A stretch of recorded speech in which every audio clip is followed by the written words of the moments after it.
A big hello to my YouTube family. Welcome to Diva Classes. This is Divya Wadhwani, your English teacher. Today we'll study not to do list of composition writing part 2 and this is the last part.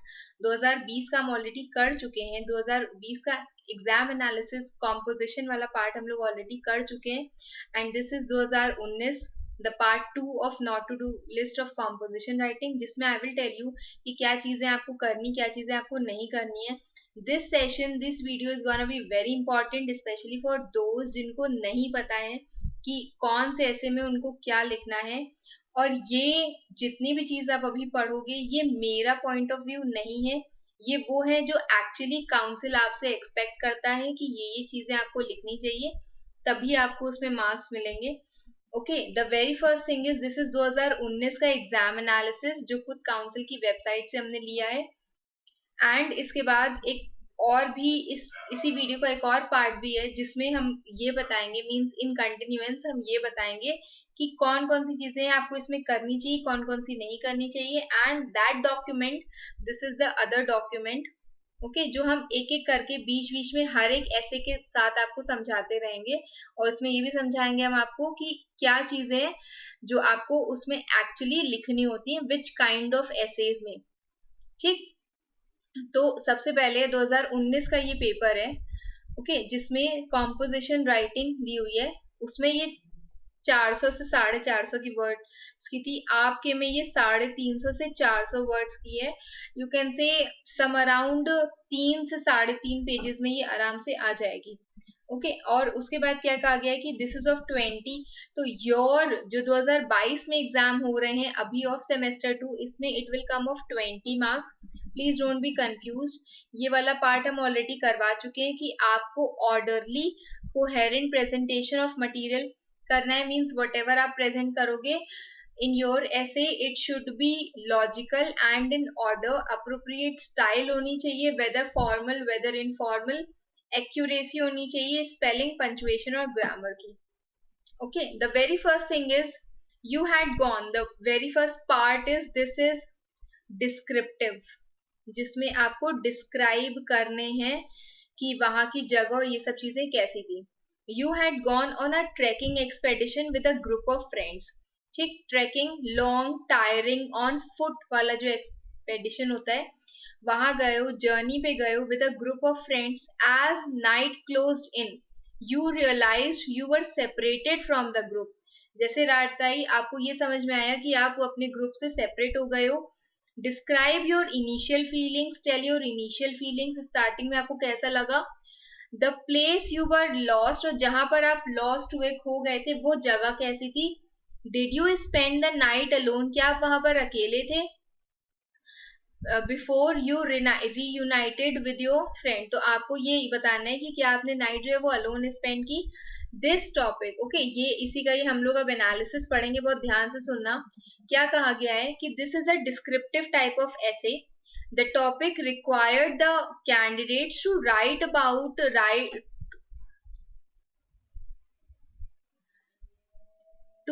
about going on a trekking expedition with group of friends. यही आपसे पूछा गया था.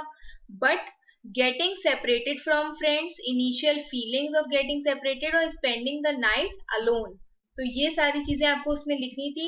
हर point को आपको उसमें use करना है.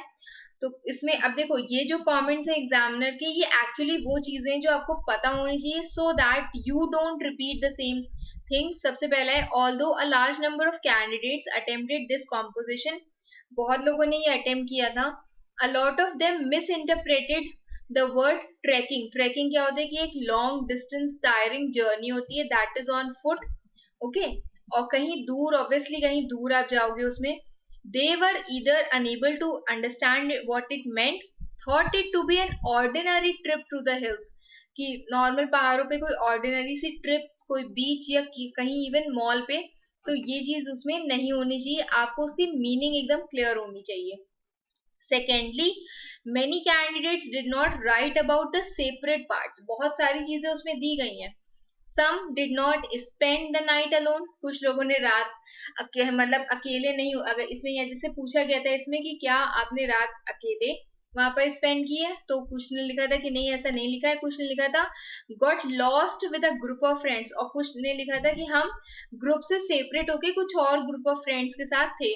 कुछ ने लिखा कि उन्होंने एक विलेज उनको मिला और वहां पर उन्होंने रात गुजार ली। Many candidates wrote details about preparing for the trek. बहुत सारे लोगों ने क्या किया कि आप प्लॉट बना सकते हो कि हाँ हम ट्रैकिंग पर गए तो कैसे गए, बट व्हाट हैपेंड कि देन इन द लास्ट, आखिरी के 100 शब्दों में, मतलब लास्ट के एक पैराग्राफ या 1.5 पैराग्राफ में उन्होंने मेंशन किया कि ट्रैक कैसे शुरू हुआ, वो मतलब गुम गए वहां पर और उन्होंने नाइट स्पेंड किया अलोन एंड वर मिराक्यूलसली, और अचानक से जादू से वो लोग एक साथ मिल गए थे। तो ये चीज आपको नहीं करनी है, आपको ये पता होना चाहिए कि अगर अलग अलग पार्ट्स दिए हुए हैं एक ऐसे के, तो आपको उसको इक्वली डिवाइड करना है। Okay, after that next question is B वाला जो क्वेश्चन है, फर्स्ट वाला हमने पढ़ लिया, it was descriptive, second essay is narrative. ठीक है, अब देखो डिस्क्रिप्टिव के बारे में हम एक और चीज है इसमें जो हम बता दें, जो अभी आपने पढ़ा है। सबसे पहली चीज समझो इसको बहुत ध्यान से, हम लोग ये इसमें पढ़े डूज एंड डोंट्स ऑफ ऐसे राइटिंग, जिसमें आपको ये पता चलना चाहिए कि अगर ऐसा कोई ऐसे आता है जिसमें आपको वहां की जगह या नाइट प्लेस डिस्क्राइब करनी है, चीजें तो समझ सकते हो ना क्वेश्चन को अलग अलग करके कि अच्छा ये डिस्क्रिप्टिव होता है, तो उसमें क्या आपको करना है, ऑल द एस्पेक्ट्स ऑफ ऐसे जितने भी पॉइंट्स उसमें दिए हैं, जो जो चीज हमको एक्सप्लेन करनी है, हम सब कुछ कंसिडर करेंगे। Everything should be taken in. It is different from narrative. Narrative में आप एक सिंपल सी स्टोरी, एक समरी जैसे बताते हो, बट यहाँ पर आप चीजों को डिस्क्राइब करते हो।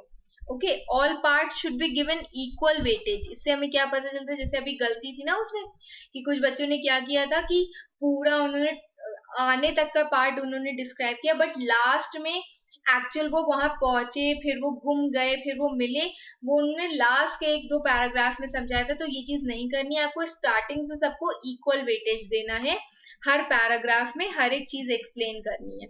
फिर क्या कहा गया है कि इसमें, इसको जब आप लिखोगे तो आपको इसमें ये सारी चीजें पता होनी चाहिए कि आपको उसमें सेंसरी डिटेल्स की, वहां पर जैसे सपोज मान लो कि आप कहीं जगह पे थे, आप घूम गए, क्या आपने सुना, देखा, अगर कोई स्मेल है तो, सेंस ऑफ टच, टेस्ट, ये सारी चीजें आप उसमें डिस्क्राइब कर सकते हो। बहुत अच्छा कंटेंट मिल सकता है आपको इस पे। स्पेसिफिक एडजेक्टिव्स, एडवर्ब्स, जैसे कि मतलब स्पेसिफिक एडजेक्टिव्स की आप वहां पर डिस्क्राइब कर रहे हो वो जगह कैसी थी, एटमॉस्फेयर बहुत एरी एटमॉस्फेयर था, डरावना था, फ्राइटनिंग था, तो ऐसे एडजेक्टिव्स और एडवर्ब यूज कर सकते हो। बी, लुक, सीम के वर्ब्स यूज हो सकते हैं। नो वेग फॉर्मुलेशंस प्लीज, और आप जो देखो एक्चुअल वाला देखो, ये नहीं कि वहां कोई भूत प्रेत को दिखा दो उसमें, ये सब चीजें नहीं होनी चाहिए।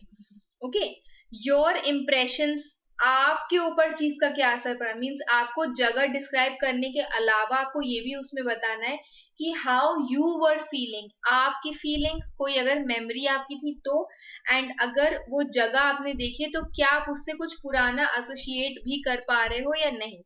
And then figures of speech, इसका हमने एक सेपरेट वीडियो बनाया है प्लेलिस्ट में, मस्ट वॉच की प्लेलिस्ट में, उसको चेक कर लेना, आपको ऐसे भी ये मिल जाएगा चैनल पे मेरे। तो उसमें सिमलीज, मेटाफर्स, सिंबल्स की अगर कोई भी जगह है तो क्या वो कुछ और सिंबलाइज कर रही है, ये आपको इसमें पता होना चाहिए। आई होप डिस्क्रिप्टिव वाला पार्ट आपको समझ में आ गया है।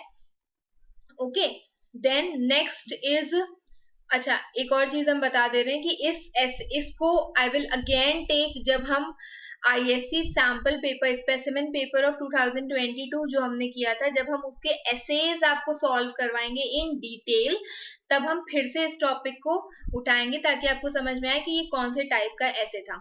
डिस्क्रिप्टिव वाला हमने बता दिया, डिस्क्रिप्टिव को पहचानो कैसे, ये देखो लिखा रहता है उसमें कि आपको इन चीजों को डिस्क्राइब करना है। ओके, देन यहाँ पर नैरेटिव, आपको ये चीज को नरेट करना है, तो this is your narrative essay. It is easy to advise others not to worry but it is difficult for oneself to follow.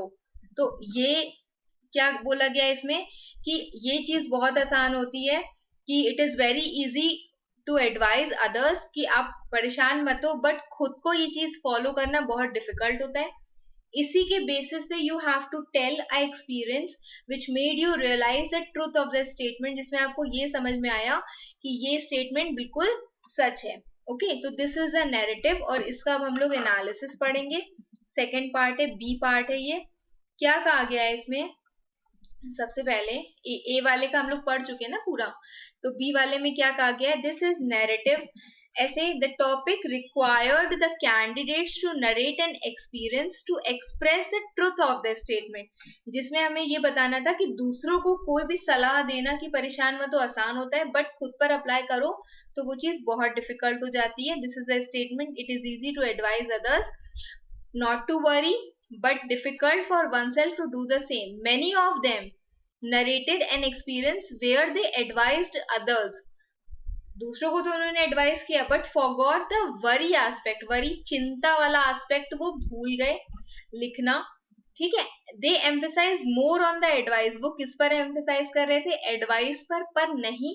आपको आपका जो मेन टॉपिक है वो वरी है. वरी से रिलेटेड चीजें आपको लिखनी है कि चिंता से related. Some of them forgot to narrate an experience but only wrote their views on the topic.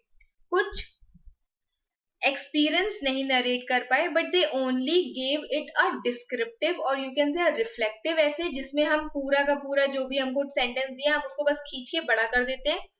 Some wrote about advice given to them and others on not following the advice. कुछ ने लिखा कि हमने उनको advice दी, कुछ ने लिखा कि उन्होंने जो एडवाइस दी वो फॉलो नहीं हुई, तो ये भी आपका टॉपिक नहीं था. Some candidates road generic essay on advice की, मतलब एडवाइस क्या होती है कैसे होती है, तो इन जनरल उन्होंने वैसे करके लिख दिया. Some did not write an essay appropriate to their age. Very important. हमेशा आपको अगर कोई भी आप एडवाइस दे रहे हो या कोई भी एडवाइस आप ले रहे हो, आपको हमेशा एज अप्रोप्रिएट ऐसे लिखना है. आप जितने साल के हो उसके अकॉर्डिंग लिखो. उसके अकॉर्डिंग ना आप कोई मतलब उस सेंस में, इन द सेंस कि ना आप कोई इंटरव्यू वाली एज में हो, ना ही कोई आप ऐसी सलाह दे सकते हो जिसके लिए आप बहुत बड़े हो. आप जिस एज में हो उस एज के अकॉर्डिंग आप जो भी एडवाइसेस दे सकते हो सिर्फ वो यहाँ पर काउंट होती हैं. And hence they lost marks क्योंकि उन्होंने एज अप्रोप्रिएट नहीं लिया था. Some candidates narrated the experience of their mother, uncle और फादर. मदर, अंकल और फ्रेंड, उनका एक्सपीरियंस नरेट कर दिया, बट यहाँ पर आपकी बात हो रही थी. A few candidates found the topic a little difficult to interpret but wrote an essay on it. उनको difficult लगा interpret करने में, but फिर भी उन्होंने उस पर लिखा. Perhaps under the perception that the narrative type of essay is an easy type of attempt. तो क्या कहा गया है कि कुछ लोगों को नहीं समझ में आया, बट फिर भी उन्होंने इस सेंस में अटेम्प्ट किया कि ये बहुत ही ज्यादा आसान होता है अटेम्प्ट करने के लिए.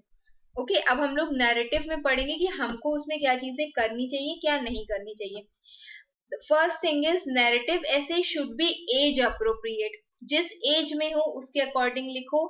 पर्सनल एक्सपीरियंस आपको उसमें मेंशन करना है कि how you were feeling. Okay, मतलब नॉर्मल एक स्टेटमेंट नहीं है, आपको उसको इलेबोरेट करनी है. अगेन का क्या कहा गया? All the aspect should be taken. जितनी भी चीजें बोली गई हैं वो सब आपको ध्यान में रखनी है.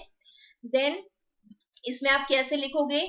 कोई भी टॉपिक है, ऑब्वियसली आप अपने बारे में लिख रहे हो, पहले आप चीज को इंट्रोड्यूस करोगे. व्हाट हैपेंड, राइजिंग एक्शन, जो चीज होने वाली है एक्चुअल में वो कैसे शुरू हुई, उसका क्लाइमैक्स, एंडिंग क्या थी. Fall climax in the sense कि जो मेन पार्ट होता है एकदम जिस्ट वाला, वो उसका क्या था. ठीक, उसके बाद धीरे धीरे चीजें सही होने लगी और उसके बाद देन डिनाउंसमेंट या फिर लेसन्स लर्न कि आपने इस एक्सपीरियंस से क्या लेसन लर्न किया, ये आप इसमें मेंशन कर दोगे. ओके, ये नैरेटिव का पार्ट हो गया. इतना भी अगर पढ़ करके चले जाओगे तो एटलीस्ट वहां पे आपको ये चीज ध्यान रहेगी कि ये टॉपिक्स में हमको ये वाली चीजें, ये सारी एटलीस्ट मिस्टेक्स आपको नहीं करनी है.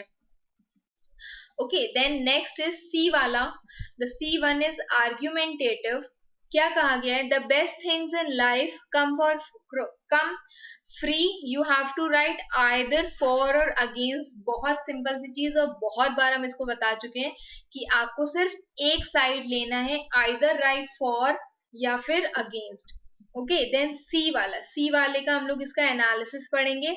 एनालिसिस में क्या कहा गया है, argumentative compositions, the best things in life come free, ये टॉपिक था. Only some candidates attempted this topic, but most of those who did presented their views well. जिन्होंने भी ये किया उन्होंने अच्छे से प्रेजेंट किया. Both for and against viewpoints were well expressed and backed by logical arguments and examples. इससे हमें क्या पता चलता है that argumentative essays में you have to write logical arguments and examples. Then several candidates को ये नहीं पता था कि इस टाइप ऐसे को आर्ग्यूमेंटेटिव, जिसमें आप वाद विवाद जिसे कहते हो, तो उस ऐसे में आपको कैसे लिखना है, मतलब आपको एक साइड लिखना है, या तो फॉर या तो अगेंस्ट, दोनों तरफ आपको बिल्कुल भी नहीं जाना है. Some of them did not give the required number of examples. आपको उसमें भर भर के examples देने होते, बट वो आपने नहीं किया कई बच्चों ने. Few candidates wrote against the topic, और कुछ कैंडिडेट्स ने क्या किया, टॉपिक्स के अगेंस्ट लिख दिया कि हाँ best things in life are not free. Many candidates did not take a stand. उन्होंने क्या किया, उन्होंने एक स्पेसिफिक स्टैंड नहीं लिया, इधर भी हैं हम इधर भी हैं. In the beginning of the ऐसे आपको ये चीज एकदम स्टार्टिंग में शो कर देनी कि आप किस तरफ हो.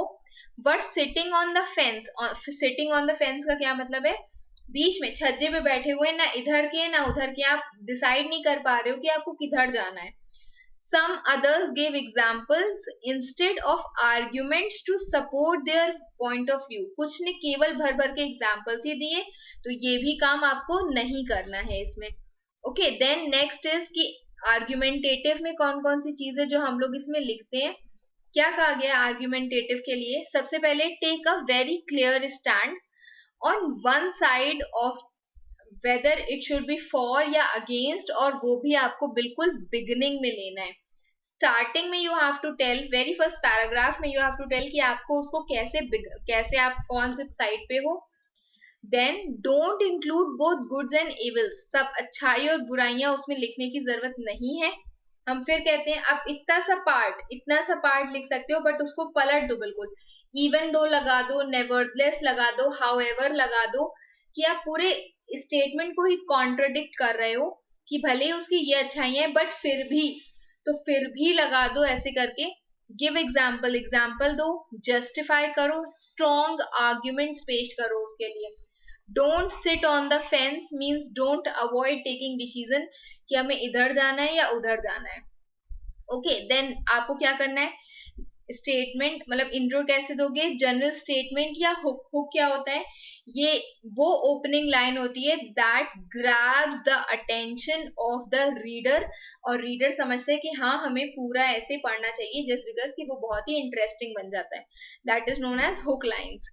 इलैबोरेट करो उसको, स्कोप बताओ उसका, कैन इंक्लूड अ डेफिनेशन, अगर है तो भी जनरल स्टेटमेंट उसकी दो, but it should B only one side. Okay, argument for or against, पहले एक आर्ग्यूमेंट दो, सपोर्ट करो उसके साथ, मतलब एग्जांपल्स उसके दो, दूसरी आर्ग्यूमेंट करो, टॉपिक लिखो और पूरा उसका सपोर्ट लिखो, मतलब इन द सेंस कि एग्जांपल लिखो. यहाँ पर हम लिख देते हैं एग्जांपल लिखो उसका.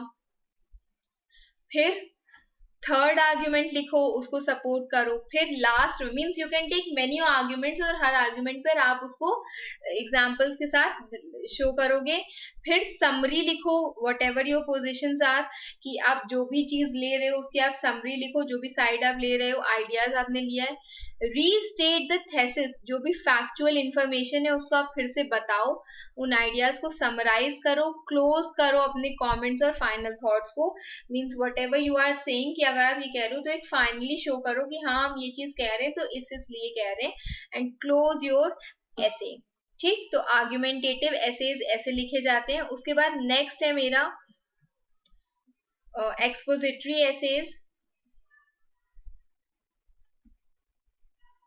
टॉपिक क्या था, टॉपिक है फोटोग्राफ्स. ठीक है, दिस इज एक वर्ड दिया, अब आपको इस पे जितना आप उस पे डिटेल में लिख सकते हो, ऑल द एस्पेक्ट्स लेकर के आप वो इसमें आराम से कर सकते हो. तो this is the D1. D is the candidates were required to write an expository essay on the topic photographs. Expository ऐसे कौन सा होता है जिसमें आपको पास फैक्ट्स होते हैं और ढेर सारे उसमें डिस्कशंस होते हैं, you can go to see the different aspects. This topic was well received by candidates, अच्छे से उन्होंने लिया, उन्होंने उसमें क्या क्या चीजें लिखी थी, उन्होंने उसमें अच्छा अच्छा मतलब they everything was well and good knowledge was written.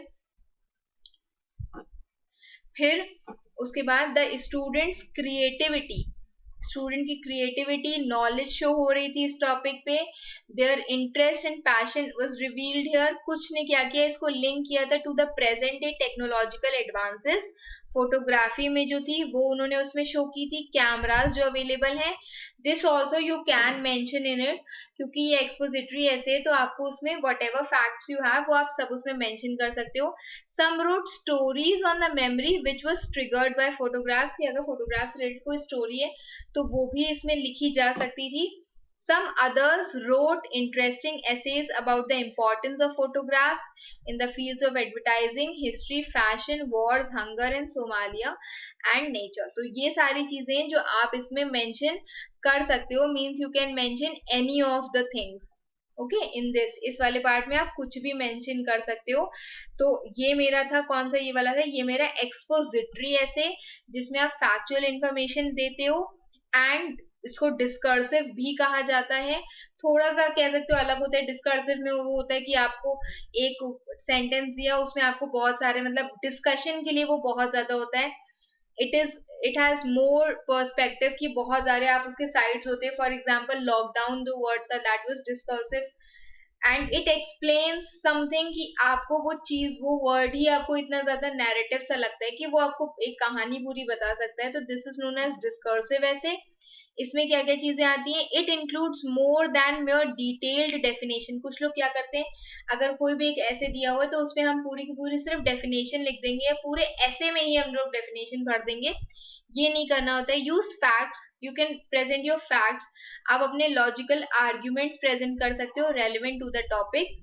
Any type of composition, इसमें जितनी भी तरह के हमने अभी तक पढ़े हैं आप उसको आर्ग्यूमेंट्स के फॉर्म में शो कर सकते हो, चीजों को डिस्क्राइब कर सकते हो, फैक्ट्स लिख सकते हो, इवन शॉर्ट स्टोरी भी इसमें आप मेंशन कर सकते हो, anything can be written here.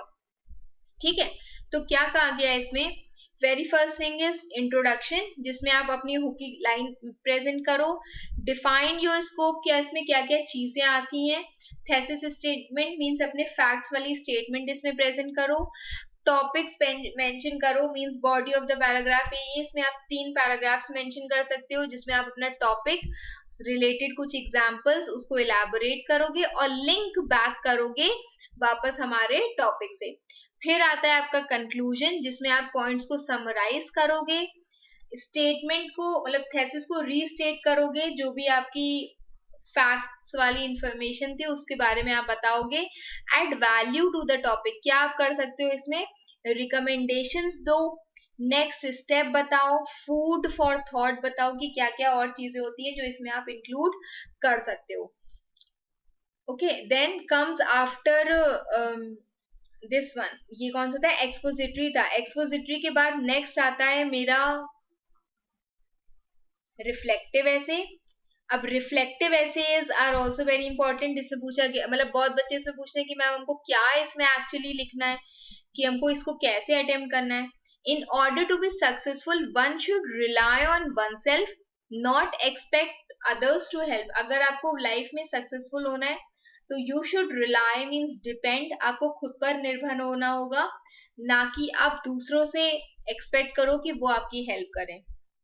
ठीक, तो you have to express your views on the given statement, यहाँ पर आपको अपने व्यूज को वापस रिफ्लेक्ट करना है।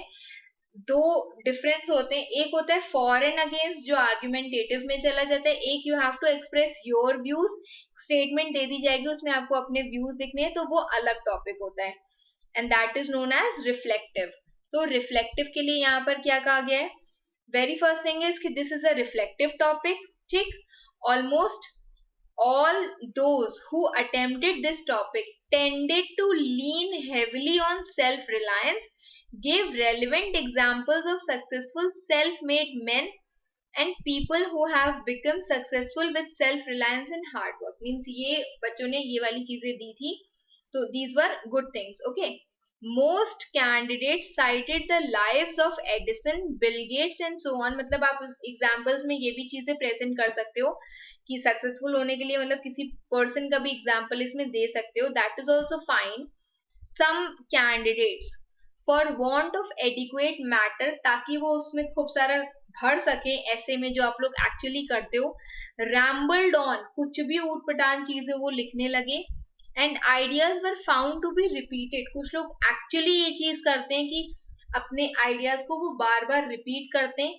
इट वॉज ऑल्सो ऑब्जर्व्ड कि कुछ कैंडिडेट्स क्या करें, they have written a generic essay on how to be successful, कि कैसे सक्सेसफुल होना, उस पर उन्होंने एक नॉर्मल से ऐसे लिख दिया, एक शॉर्ट स्टोरी लिख दी which caused them to lose marks. और ये काम आपको बिल्कुल नहीं करना है.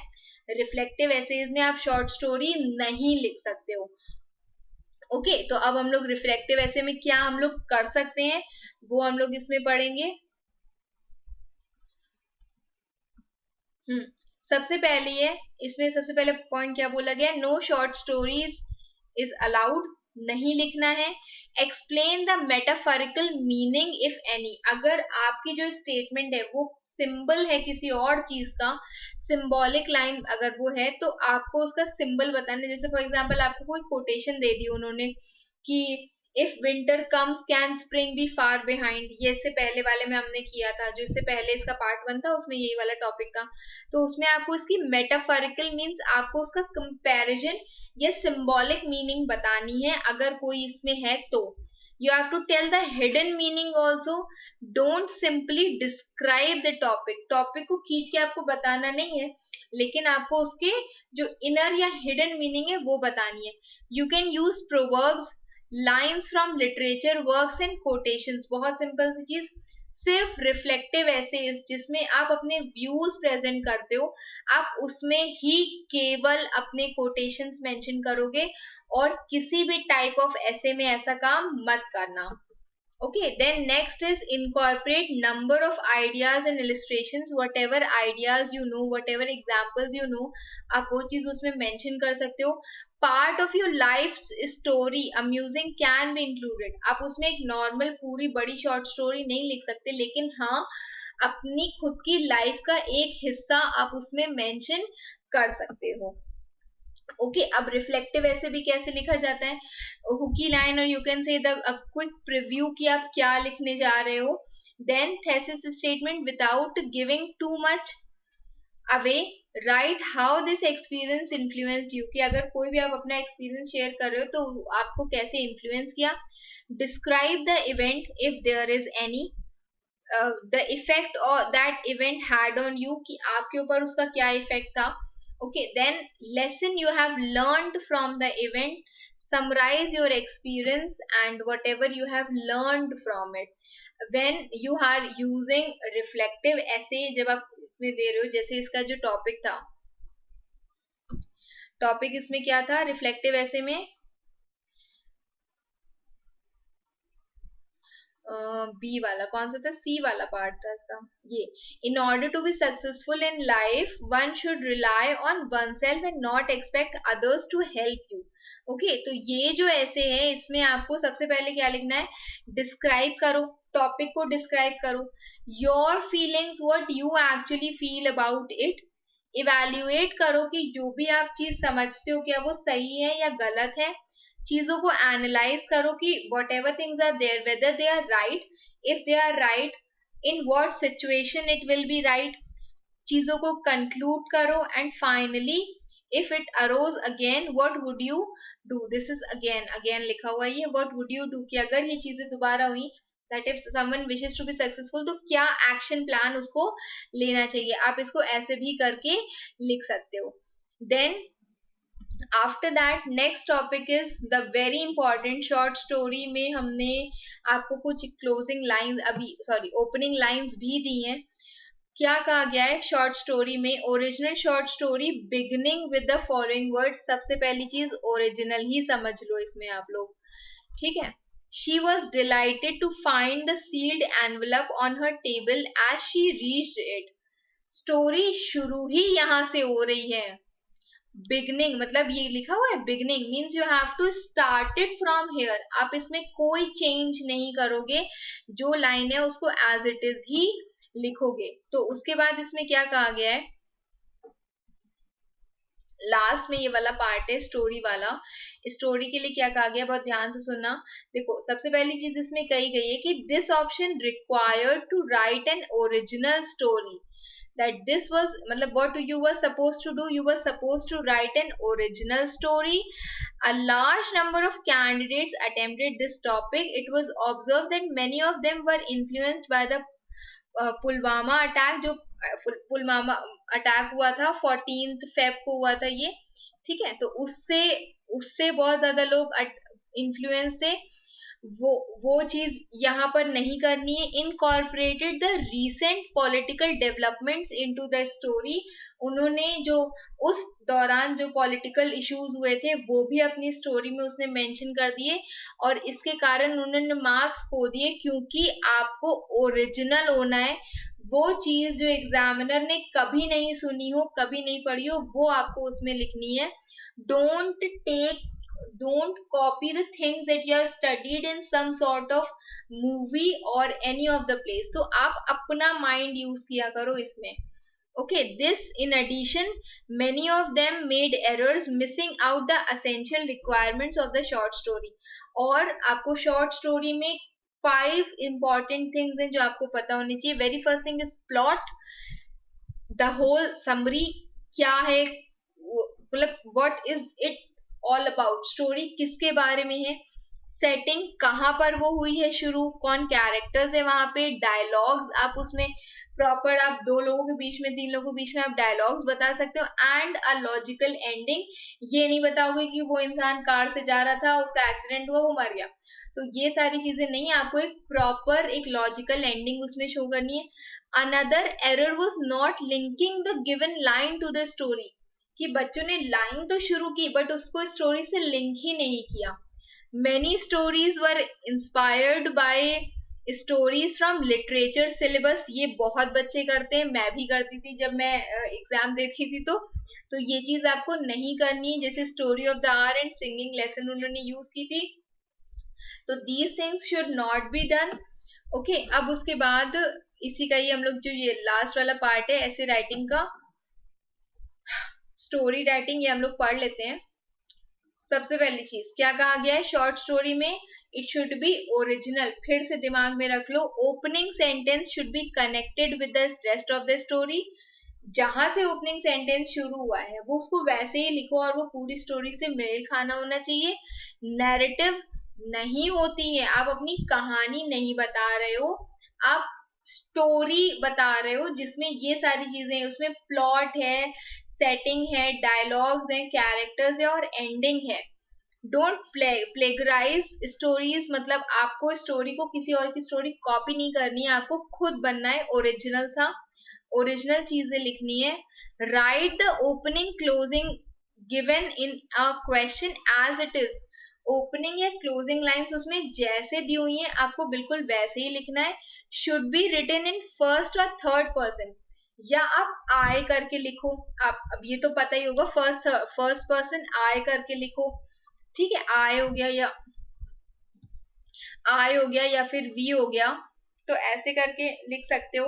या फिर third person he, she, they करके लिख सकते हो। तो this can be written in first और थर्ड पर्सन।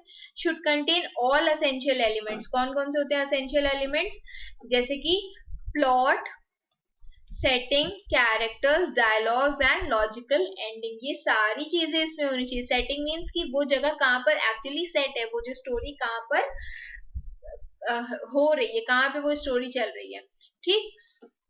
उसके बाद सॉरी अब ना पढ़ाते पढ़ाते हम खुद ही सो रहे हैं, सोचो। स्टोरी इस स्टोरी में अब क्या कहा गया कि कुछ हमने ओपनिंग लाइंस आपको दी हैं, आप ऐसे करके इनको शुरू कर सकते हो। देयर आर सो मेनी, हम सब पढ़ाएंगे नहीं तो तुम लोग सो जाओगे। तो you can take any of these और मेनी ऑफ दीज आप इनको ले सकते हो अपनी किसी भी स्टोरी को स्टार्ट करने के लिए. ओके, तो I will send you this PDF on Telegram, you can search it there. अब एक और लास्ट टाइम पर ये जो मार्किंग स्कीम थी इसको समझ लो बहुत ध्यान से. आई होप आपको टॉपिक सब क्लियर हो गए होंगे कि हमको किसमें क्या लिखना है. General guidelines, the quality of language employed, range in appropriateness of vocabulary, जो तो कोई यूज नहीं करता है vocabulary, sentence structure, syntax, correctness of grammatical construction, punctuation and spelling mentioned in the scope of syllabus will decide the overall grade of the essay. ये सारी चीजें आपके मार्क्स डिसाइड करती हैं. मार्क्स क्यों डिडक्ट होते हैं? फॉर ग्रॉस एरर्स, जैसे कि errors of agreement and number, plural singular हो गया, सब्जेक्ट वर्ब अग्रीमेंट हो गया, सीरियस टेंस एरर्स हैं, अगर टेंस एरर्स हैं वो इसमें आते हैं. ठीक. Wrong verb form, elementary errors of sentence construct नहीं कर पा रहे हो, या misuse of vocabulary errors हैं स्पेलिंग्स में, पंचुएशन या फिर लैक ऑफ इट, तब ये मार्क्स करते हैं. There should not be any use of incorrect और इररेलेवेंट इडियम्स. इनकरेक्ट और इररेलेवेंट इडियम्स आप मत यूज करो. Misuse of pronoun, articles and prepositions भी नहीं होनी चाहिए. ओके, मार्क्स क्यों अवॉर्ड किए जाते हैं? For content and linguistic ability. तो ये सारी चीजें थी. इफ देयर इज समथिंग जो आपको इसमें नहीं समझ में आया है, you can mention it in the comment box and please share it with your friends, share it with your best friends, subscribe to my channel and best wishes for your exam. Thank you.